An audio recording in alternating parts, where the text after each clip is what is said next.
trying to understand what you mean by hateful content, and I'm asking for specific examples. And you just said that if something is slightly sexist, that's hateful content. Does that mean that it should be banned? Well, you've asked me whether my feed, whether it's got less or more. I'd say it's got slightly more. That's why I'm asking for examples. Can you name one example? I honestly don't use. Honestly, I don't. You can't name a single example. I'll tell you why. Because I don't actually use that for you feed anymore. Because I just don't particularly like it. But you said actually, a lot of people are quite similar. I only look at hang on a second. You said you've seen more hateful content, but you can't name a single example, not even one. I'm not sure I've used that feed for the last 3 or 4 weeks. And well, then how did you see that hateful content? Because I've been using Twitter since you've taken it over for the last 6 months. Okay, so then you must have at some point seen for you hateful content. I'm asking for one example. Right. And you can't give a single one. And I'm saying then I say so that you don't know what you're talking about. Really? Yes, because you can't give me a single example of hateful content, not even one tweet, and yet you claimed that the hateful content was high. Well, that's false. No, what I claimed, you just lied. What? No. What's up, amazing people of YouTube? Hope you guys are feeling good. My name is Elario, your host, and today I'm back with another video I'll check out with you guys. This is called "You Just Lied." Elon Musk slaughters BBC reporter in live interview. You know the drill, guys. We talk less and we react more. Let's check this one out. Free speech is meaningless unless you allow people you don't like to say things you don't like. Otherwise, it's irrelevant. And if at the point at which you lose free speech, it doesn't come back. I think the issue some people have is that a lot of people were brought back. I mean, some people were brought back who were previously banned for spreading things like QAnon conspiracies. You have people like Andrew Tate who were brought back, who were previously banned for things like hate speech. Do you think you prioritize freedom of speech over misinformation and hate speech? Well, you know, who's to say that something is misinformation? Who's the arbiter of that? Is it the BBC? You're literally asking me? Yes. Well, no, you are the arbiter on Twitter, because you own Twitter. Yes, I'm saying who is to say that one person's misinformation is another person's information? At the point at which you say that there is this is misinformation, like who is going to decide that? But you accept that misinformation can be dangerous, that it can cause real-world harms, that it can potentially cause... Yes, and the point I'm trying to make is that the BBC itself has, at times, published things that are false. Fact.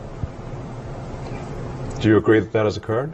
I'm quite sure the BBC have said things before that turn out to not be true. Correct. In its, whatever it is, 100-year history, I'm quite sure. Yes. Even if you aspire to be accurate, there are times when you will not be. We've spoken to people very recently who were involved in moderation, and they just say there's not enough people to police this stuff, particularly around hate speech in the company. What hate speech are you talking about? I mean, you use Twitter, right? Do you see a rise in hate speech? I mean, just a personal anecdote. Like, what do you? I don't. Personally, for you, I would see I get more of that kind of content. Yeah, personally, but I'm not going to talk to the rest of for the rest of Twitter. So you see more hate speech personally? I would say I would see more hateful content in that. Content you don't like or hateful? What do you mean to describe a hateful thing? Yeah, I mean, you know, just content that will solicit a reaction, something that may include something that is slightly racist or slightly sexist, those kinds of things. So you think if something is slightly sexist, it should be banned? No, is that what you're saying? I'm not saying anything. I'm just curious. I'm trying to understand what you mean by hateful content, and I'm asking for specific examples. And you just said that if something is slightly sexist, that's hateful content. Does that mean that it should be banned? Well, you've asked me whether my feed, whether it's got less or more. I'd say it's got slightly more. That's why I'm asking for examples. Can you name one example? I honestly don't use. Honestly, I you don't. can't name a single example. I'll tell you why. Because I don't actually use that for you feed anymore. Because I just don't particularly like it. But you said a lot of people are quite similar. I only look at hang on a second. You said you've seen more hateful content, but you can't name a single example, not even one. I'm not sure I've used that feed for the last 3 or 4 weeks. And well, then how did you see that hateful content? Because question. I've been using Twitter since you've taken it over for the last 6 months. Okay, so then you must have at some point seen for you hateful content. I'm asking for one example. Right. And you can't give a single one. And I'm saying... Then I say, sir, that you don't know what you're talking about. Really? Yes, because you can't give me a single example of hateful content, not even one tweet. And yet you claimed that the hateful content was high. Well... That's a false. No, what I claimed... You just lied. Wow. No, what I claimed was there are many organizations that say that that kind of information is on the rise. Now, whether it has on my Give me feed one or example. not... I mean, right, and Literally if you look can't at name something one. like the Strategic Dialogue Institute in the UK, they will say that. So Look, people will say all sorts of nonsense. I'm literally asking for a Right. single example, and you can't name one. Right, and as I've already said, I don't use that feed. But Then how would you know that? I don't think this is getting anywhere. You literally said you experienced more hateful content, and then couldn't name a single example. Right, and as I said, That's absurd. I haven't actually looked at that feed. Then how would you know there's hateful content? Because I'm saying that's what I saw a few weeks ago. I can't give you an exact example. Let's move on. We only have a certain amount of time. Wow. COVID misinformation. You changed the COVID misinformation Has rules. BBC changed its COVID misinformation? The BBC does not set the rules on Twitter, so I'm asking you. No, I'm talking about the BBC's misinformation about COVID.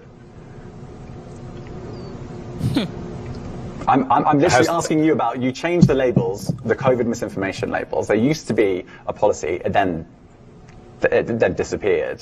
Why do that? Well, COVID is no longer an issue. Does the BBC hold itself at all responsible for misinformation regarding masking and side effects of vaccinations? And not reporting on that at all? And what about the fact that the BBC was put under pressure by the British government to change its editorial policy? Are you aware of that? This is not an interview about the BBC. Oh, you thought it wasn't? And I see now why you've done Twitter Spaces. I am not a representative of the BBC's editorial policy. I want to make that clear.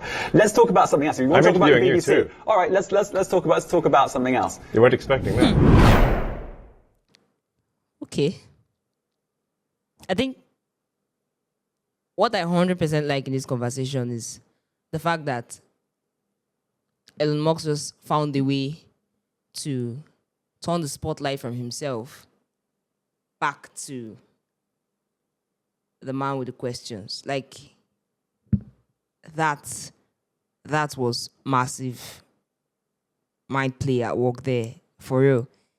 And on the issue of free speech, like, I do agree with Elon Musk when he says that when you decide to take away free speech, you can't give it back. And if everyone decides to take down or ban everything they consider hateful, then a lot of people won't be talking. That's the truth. And I must say that what people consider hate speech or something insightful, it varies. So freedom of speech is a rather complex contest. And looking at the website or the social media app that he owns, X, formerly Twitter, you can see that this BBC reporter was trying to, will I say, set him up there. Because, I mean, I use X. That's a really cool app. Like, one of the best social media apps, I'm to say. And I don't see any hateful comment or any comment inciting violence on Twitter. Like, I've not really seen it since I started using it. Although there are occasional banters here and there, people, talk back at each other, this and that. Some are even playful, some are serious. But fact is, Elon Musk does well to, regulate what goes on X. So for this guy to come up with this accusation so bold, you can see that Elon Musk was not trying to make him look stupid in the beginning. He was just trying to find out what exactly he saw, probably to pinpoint it. And just as Elon Musk said, he doesn't know what he's saying because he couldn't name one single example. He said personally he has seen a lot of hate speech. I mean, if he has seen that, probably directed at his person or at someone he knows or even at other people, something that you feel really triggered about or that has been registered in your memory, you'd be sure to, remember the particular occurrence that caused that memory. You'd be able to relate what happened. You might even be able to remember what the person said. You might not remember who said it, but you will remember what was said and, everything concerning that particular detail. But as you and I saw, he wasn't able to make a single example. Now, the thing is, people often tend to abuse this context, freedom of speech. They tend to abuse it. Spreading lies, gossip, misinformation, as they put it. Now, Elon Musk did ask another rather candid question there, which even made them to enter the topic of hateful speech on X and all that. He said, who is the avatar on deciding whether a comment is based on misinformation? And the thing is, as I said, everyone's opinion varies. What I like is not what you like. And what you like may not be what I like. The thing is, anyone who might be put in that position to decide what is said and what is not would actually try to put things in his favor, whether the news be true or not. And this also brought Elon Musk to mention that, of course, the BBC has made some mistakes of misinformation in the past. He did point out that although you might try to always bring out the right thing, you can't always be accurate. Mistakes are often made. And he's not claiming to be perfect there, because he does not post everything on X. People own different accounts on X and people post what they feel is right. And on the other hand, you might see it's not the perspective you heard and you feel it's wrong.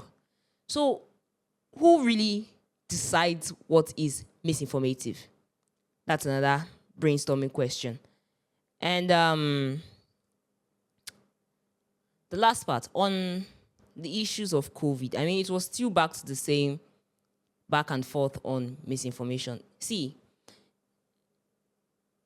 the amount of supposed fake news that was going around during the COVID time was on the high side. Literally every media outlet is guilty of that. So him trying to push this all on Elon Musk is, if I'm to use the word, immature. And it's not right. It's just not right. But I'm just happy that the richest man in the world right now, this man that evidently has a lot of brains and mind power, was able to stand his ground, fight for himself, prove this guy wrong. I mean, I just admire this man, this Mr. Elon Musk, on a whole new level. This conversation was epic, for real, really epic. Anyway, guys, please tell us what you think about this conversation in the comment section, and please do well to leave a thumbs up for us at the end of this video. If you just joined this channel for the first time, please click that bell button to be notified when we drop a new video, and of course, subscribe to follow us for more updates. Thank you so much for watching. Stay safe.